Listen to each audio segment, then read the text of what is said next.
திமுக கூட்டணி கட்சிகளும் கூட்டணி ஆட்சியை பேசியிருக்காங்க. இன்னைக்கு அண்ணன் திருச்சி வேலுச்சாமி அவர்கள் அந்த கோஷத்தை எழுப்பியிருக்கிறார். அதை செல்வ பெருந்தகை வரவேற்றும் பேசியிருக்கிறார். செல்வ பெருந்தை வரவேற்பார். திருச்சி ரெட்டியார் அண்ணன் பேசுவார்.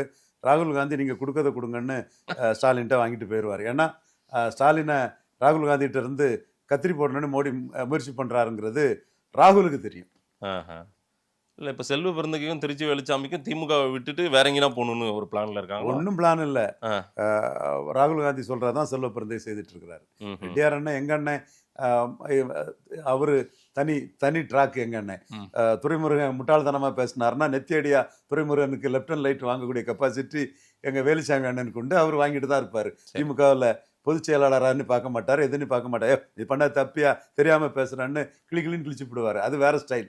சரி, இல்லை கூட்டணி ஆட்சின்றது ஒன்று அப்படியெல்லாம் மலர வாய்ப்பு இல்லையா என்ன தமிழ்நாட்டில்? அப்படி ஒன்று நடந்தது இல்லைன்றதுனால அந்த ஃபார்முலாலாம் எடுபடாமல் இருக்குமா தமிழ்நாட்டில்?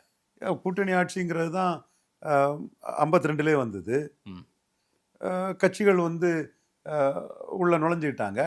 நுழைஞ்சி காங்கிரஸில் சேர்ந்து மந்திரி பதவியை வாங்கிட்டாங்க.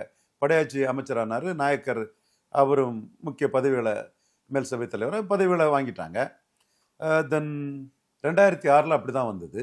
காங்கிரஸ் வேண்டான்னு டாப்பில் முடிஞ்சு போச்சு. திமுக ப்ளஸ் காங்கிரஸே மெஜாரிட்டி வரும்னு சொல்லும்போது, காங்கிரஸ் வேண்டான்னு சொல்லும்போது அங்கங்கே மைனாரிட்டி ஸ்ட்ரென்த்து தான் டிஎம்கேக்கு இருந்தது. 2006 தான்.